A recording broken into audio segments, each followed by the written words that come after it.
Yo les jeunes, bienvenue sur ma chaîne. J'espère que vous allez bien, moi nickel, parce qu'aujourd'hui on parle d'un sujet qui me tient à cœur, le freelancing. Devenir son propre patron, choisir ses projets, bosser en pyjama. Franchement, qui n'en a jamais rêvé? Si toi aussi, t'en as marre du métro boulot dodo et que tu veux prendre ton destin en main, eh ben t'es au bon endroit. Dans cette vidéo, je te donne toutes les clés pour te lancer dans le freelancing et trouver tes premiers clients. Même si tu pars de zéro, on va décortiquer tout ça ensemble, étape par étape, pour que tu puisses enfin vivre de ta passion. Alors, prêt à envoyer valser ton patron et à devenir le king ou la queen du freelancing? Attends, j'enlève juste mon chat de mon clavier. Voilà, c'est bon. Allez, c'est parti. Première étape, et pas des moindres. On va identifier tes super pouvoirs. Parce que oui, même si tu penses être un simple humain sans talent particulier, je te garantis que tu as quelque chose à offrir au monde. Est-ce que t'es un as de la plume, un dieu du design, un pro du code? Ou alors, t'es plutôt du genre à gérer des projets comme un chef d'orchestre ou à traduire 10 langues avant le petit déjeuner? Note tout ce qui te passe par la tête, même les trucs qui te paraissent évidents. Une fois que t'as ta liste de super pouvoirs, il faut les transformer en services que tu peux vendre. Par exemple, si t'es un pro de la rédaction, tu peux proposer de la rédaction web, de la création de contenu pour les réseaux sociaux, de la correction et relecture. Bref, tu vois le genre, l'important, c'est de bien cibler ce que tu sais faire de mieux et de le présenter de manière claire et concise.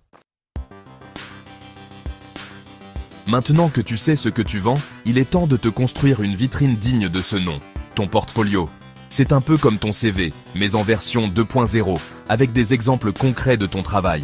Si tu te dis « Attends, mais j'ai jamais bossé en freelance, j'ai rien à montrer », pas de panique. Tu peux créer des projets fictifs pour te faire la main.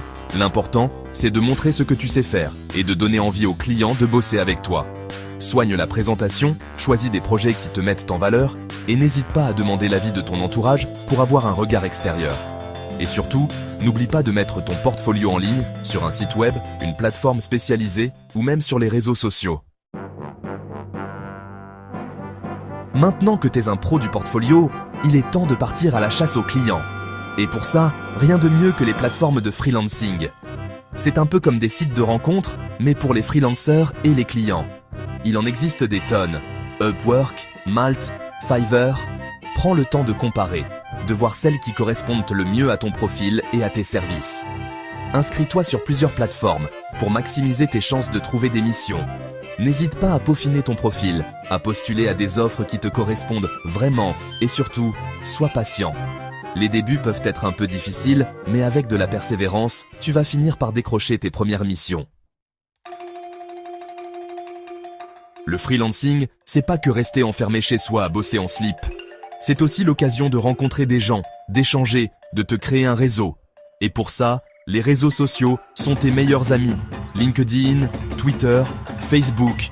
Utilise-les pour te connecter avec d'autres freelancers, des entrepreneurs, des potentiels clients. Partage ton travail, tes idées, participe à des discussions, montre que tu existes. Et puis, n'oublie pas le bon vieux réseautage à l'ancienne, participe à des événements, des conférences, des meet-up.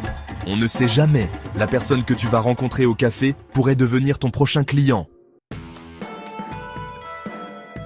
Ah, l'argent, le nerf de la guerre.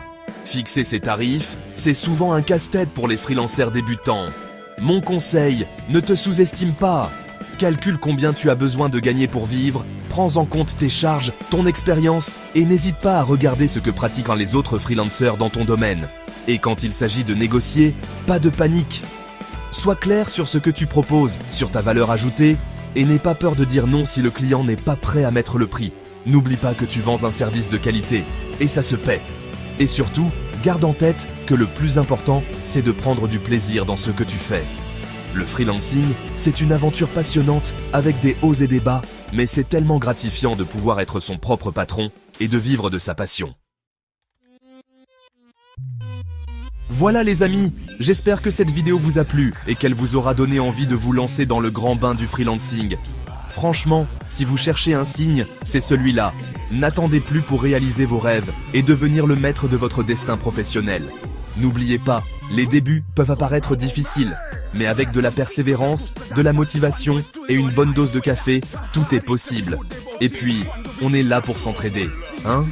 N'hésitez pas à partager vos expériences, vos questions, vos galères et vos succès dans les commentaires. On est une communauté après tout. Allez, moi je retourne à mes montages et on se retrouve très vite pour une nouvelle vidéo. Ciao les BG.